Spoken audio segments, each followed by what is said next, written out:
Have you ever felt like you're not that smart, even though something deep inside you says otherwise?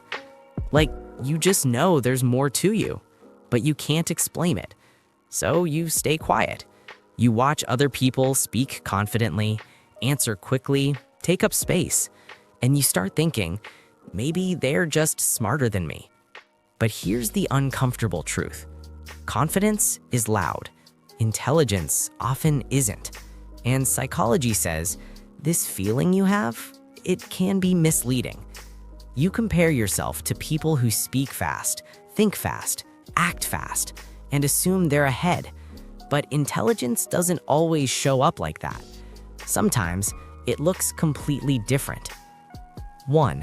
You think deeply. You don't just accept information, you question it. When you hear something, you don't immediately agree. You pause, you break it down. You ask yourself, does this make sense? Is this really true? And while others move on quickly, you stay there a little longer, analyzing, connecting ideas, seeing patterns most people miss. Yes, it slows you down sometimes, but what you gain is something deeper than speed. You gain understanding. 2. You enjoy being alone, not because you hate people, but because silence gives you space. Space to think, space to process, space to understand your own mind. While others constantly chase noise, conversations, distractions, you step back, and in that quiet, something powerful happens. Your thoughts become clearer, sharper, more structured. That's not loneliness, that's mental clarity. 3. You reflect on your actions. After something happens, you don't just move on, you replay it. You think about what you said, what you did, what you could have done better, not to punish yourself, but to understand, to improve, to grow. Most people avoid that level of self-awareness because it's uncomfortable, but you face it, and that's how you turn small mistakes into real lessons. 4. You solve problems calmly. When things go wrong, when situations get messy, people panic. They react emotionally. They rush. But you slow down. You take a step back. And instead of getting overwhelmed, you break things down, piece by piece. You look for structure in chaos. And that's why, even if you don't speak first, when you finally do, your solutions make sense. 5. You listen more than you speak. In a world where everyone wants to talk, you observe, you pay attention, you notice tone, behavior, patterns. You don't rush to respond, you process first. And because of that, you understand things on a deeper level than most people around you. So stop measuring yourself by noise, because what you have, most people never develop. If this speaks to you, like, comment, and subscribe to Mind Logic for more psychology insights.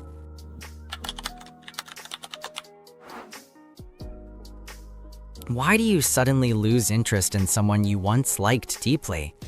At first, everything feels exciting, but then something quietly changes inside you.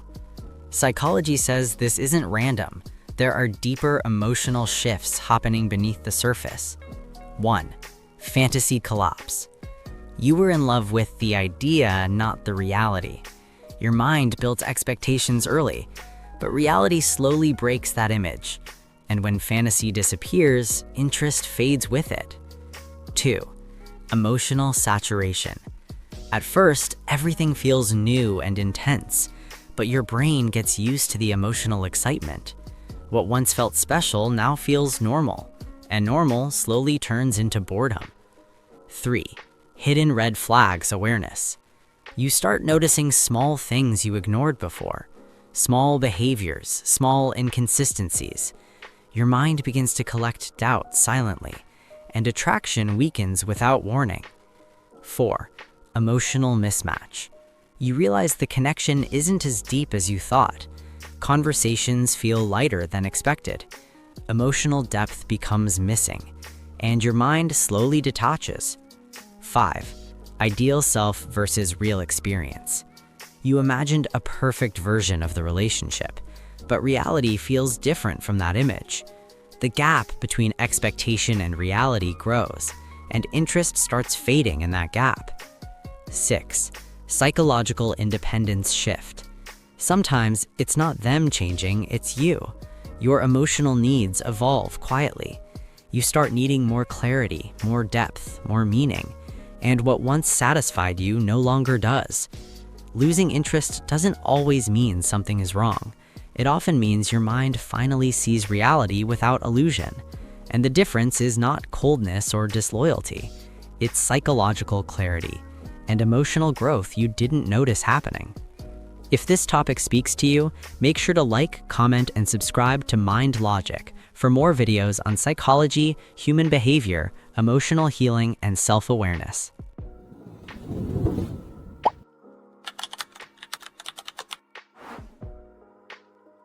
Why do some people become obsessed with figures like Elon Musk?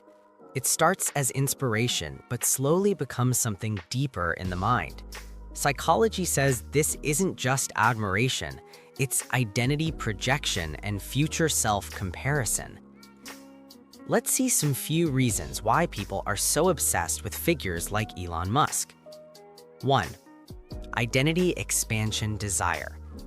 They don't just admire success, they want to expand their identity through it. So they attach themselves to big achievers.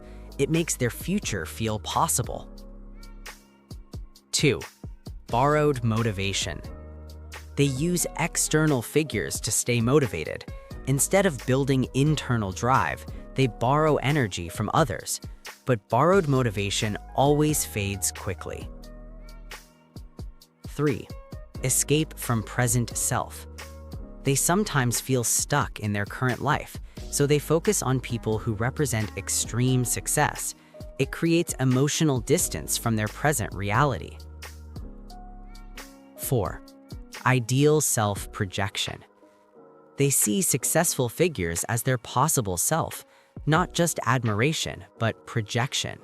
But the gap between real life and ideal life can become emotionally painful. 5. Dopamine from inspiration. Inspiration gives a quick emotional high. Watching success activates excitement, but without action, that feeling fades and repeats again. 6. Avoidance of slow growth reality. Big success stories feel faster than real life, so the mind prefers them, but real growth is slow, repetitive, and quiet, and that truth feels less exciting. Admiration is not the problem. Losing yourself inside it is. And the difference is not ambition or inspiration. It is whether you turn admiration into action or identity replacement. If this topic speaks to you, make sure to like, comment, and subscribe to Mind Logic for more videos on psychology, human behavior, emotional healing, and self-awareness.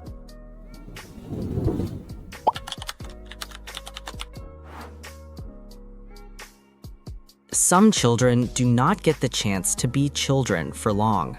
Life hands them responsibilities before they are emotionally ready. While other kids are still learning how to play, they are already learning how to cope. They start thinking like adults far too early. When a child grows up around stress, conflict, or instability, their nervous system changes. They begin watching everything just to feel safe. They help, clean, manage, and stay useful. On the outside, it looks mature. On the inside, it can feel exhausting. Sometimes they become the helper in the family. They take care of others before they even understand how to care for themselves. At school, they may look quiet and responsible, but inside, their mind is often carrying much more than homework. They want to play, but part of them feels they cannot fully relax. Fun can start to feel less important than staying in control. This is what happens when a child is praised more for being strong than for simply being a child. They begin to wear maturity like armor. Many of these children learn to hide their feelings. They become calm on the outside because chaos taught them to stay small and quiet. They carry invisible weight, responsibilities, fear, pressure, and silence. All get stocked inside them over time.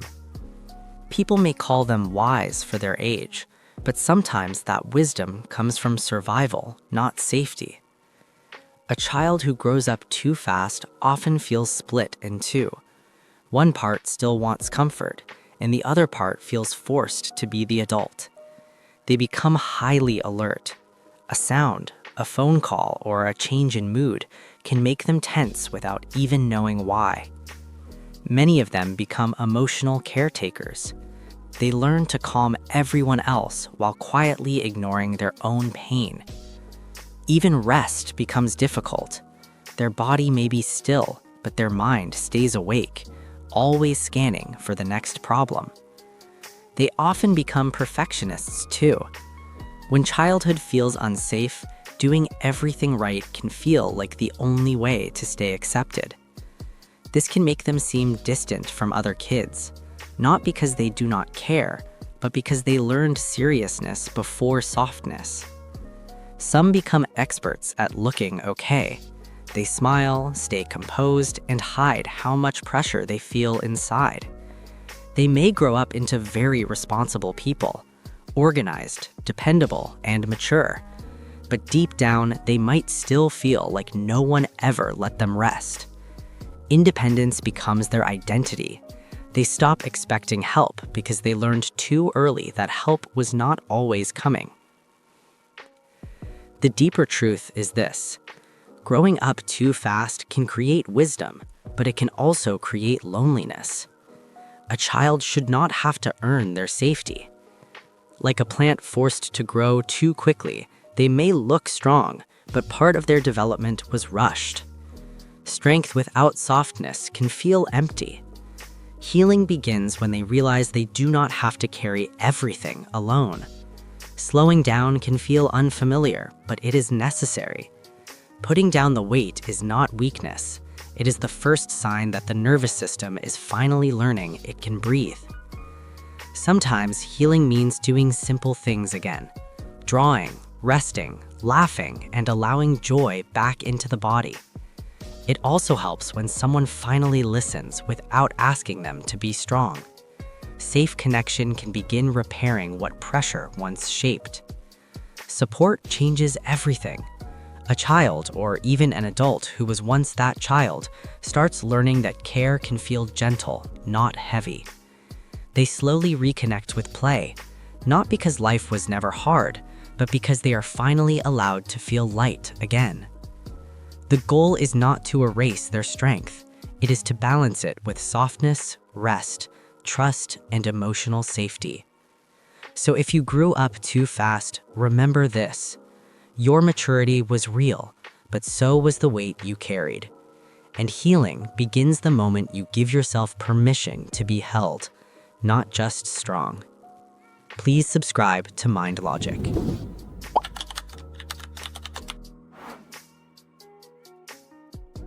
Have you ever noticed some women seem deeply focused on money, success, and financial control? Many young Gen Z ladies will not like this video, but will comment. Check comments to confirm my lies. Some women seem deeply focused on money. On the surface, people judge it as greed or obsession. But psychology says this is not just about money. There are deeper emotional drivers behind it. Number 1, security first mindset. For many, money represents emotional safety, not luxury. They are not chasing wealth. They are escaping instability. Financial control becomes emotional control. Number 2, past scarcity programming. Some grew up seeing lack everywhere: bills, stress, dependence. Now their brain refuses to return there. Number 3, independence identity. Money becomes identity. Not needing anyone feels like power. Dependence feels like danger. Number 4, emotional self-protection. They learned that emotions can create vulnerability, but money cannot betray them, so they trust what they can control. Number 5, status awareness. They understand how the world responds to value. Respect often follows financial strength, so they build themselves carefully. Number 6, future security vision. They think ahead differently. Every decision is a long-term calculation, not emotional impulse. Loving money is not always greed. Sometimes it is protection, healing, and survival mindset. The difference is not desire for wealth, it is the emotional history behind it. If this topic speaks to you, make sure to like, comment, and subscribe to Mind Logic for more videos on psychology, human behavior, emotional healing, and self-awareness.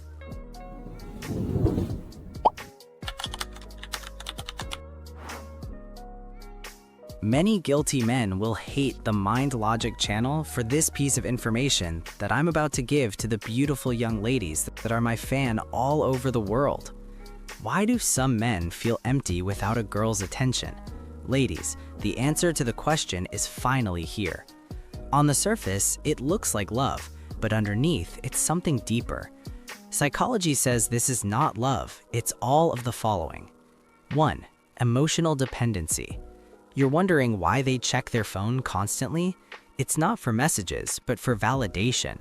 Their mind is trained to seek emotional signals outside themselves. Even important tasks lose meaning. 2. Addiction to validation. To this kind of men, one message feels more important than real-life focus. That's the first sign of emotional addiction. They walk, but their mind stays online.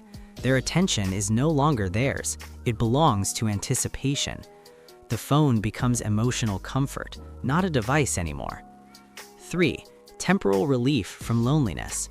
Most of them don't see love, they see relief. You're a source of temporary relief from loneliness. Even in company, they disconnect because real connection feels weaker than digital attention. A simple notification changes everything. Their emotional state rises and falls with it. They start imagining presence where there is none. The mind fills gaps with fantasy. They delete messages, then panic, because letting go feels like losing control emotionally. At night, thoughts get louder.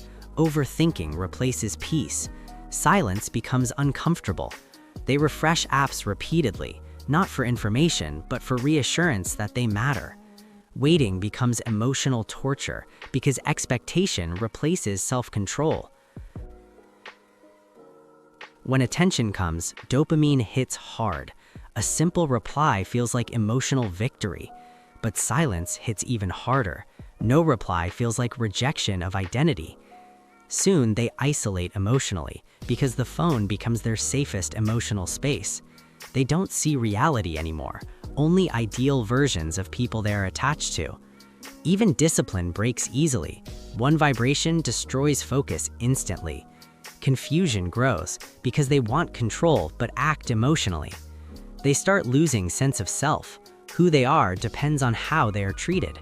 They try to quit the habit, but the cycle pulls them back immediately. Without the phone, there is silence, and not silence feels unfamiliar. But breaking the cycle is painful, so they hesitate. Then comes resistance, the first step away from emotional dependency. Peace feels strange at first, but slowly it becomes stability. And this is the truth. It was never about love, it was about emotional emptiness being filled the wrong way.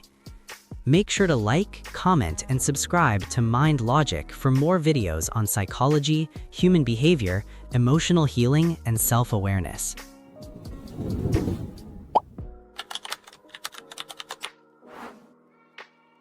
Have you ever met someone who is always late? Not once in a while, not occasionally, but consistently late, no matter what. You tell them 10, they show up 10:30. You remind them, they still miss it. At first, it looks like carelessness, like they just don't respect people's time. But psychology says there's something deeper going on, because in their mind, time doesn't feel the way it feels to you. It feels flexible, stretchable, almost like there's always a little more time. And that's where the problem begins. Number 1, time blindness. This is real. Some people genuinely struggle to feel time passing. 5 minutes feels like 15. 30 minutes feels like just a moment. So they delay. They think, I still have time. They relax. They start small tasks, they scroll a little, and then suddenly reality hits. They check the time and panic explodes instantly. Now everything becomes rushed, stress takes over, and they're late again. Number 2, poor planning illusion. In their head, everything goes perfectly. They imagine a smooth, clean timeline, no interruptions, no delays, no surprises. But real life doesn't work like that. Traffic happens, distractions happen, small tasks take longer than expected. But because they didn't account for any of it, their entire plan collapses. And once one thing shifts, everything becomes late. Number 3, overthinking before action. They spend a lot of time in their head, planning, rehearsing, thinking about what to do, how to do it, when to do it. In their mind, everything is perfect. But when it's time to act, they move slowly because they're still thinking, still adjusting, still trying to get it just right. And that gap between thinking and doing creates delay every single time. Number 4, weak sense of consequences. Here's the harsh truth. If being late doesn't hurt, it doesn't change. If nothing serious happens, no real loss, no strong reaction, their brain doesn't register it as urgent. So next time, same behavior, because to them, it doesn't feel like a big deal, even if it actually is. Number 5, distraction addiction. Their attention is fragile, easily pulled. A single notification turns into 5 minutes. 5 minutes turns into 20. Scrolling, watching, clicking, and the dangerous part, they don't even notice it happening.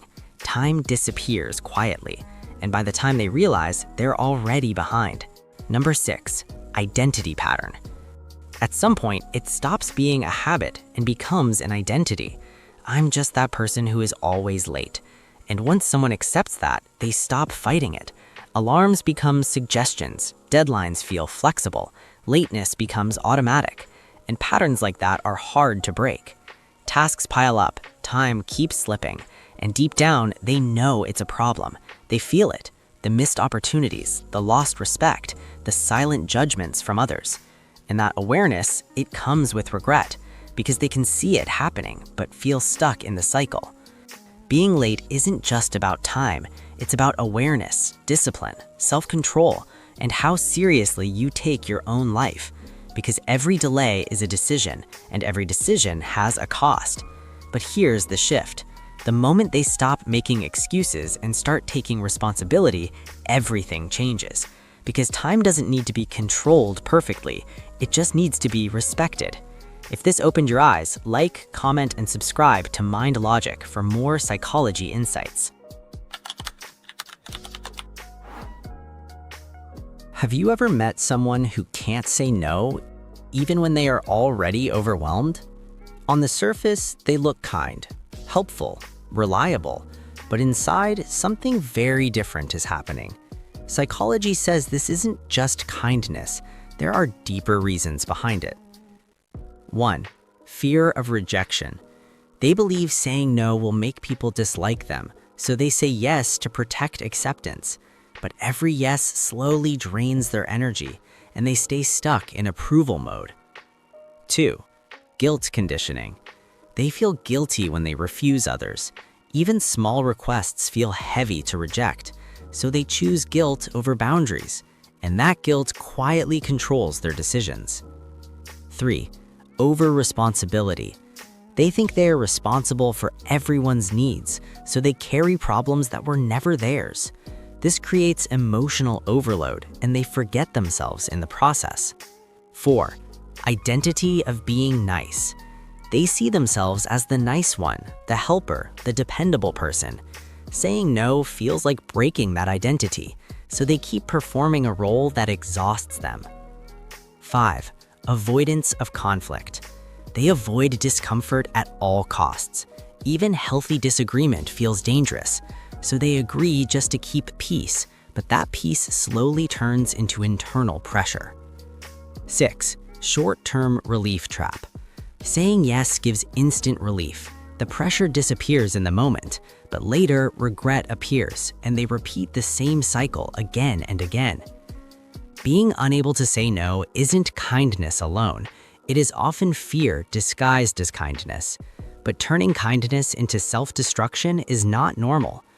And the difference is not personality, it is emotional boundaries and the courage to disappoint people who expect too much.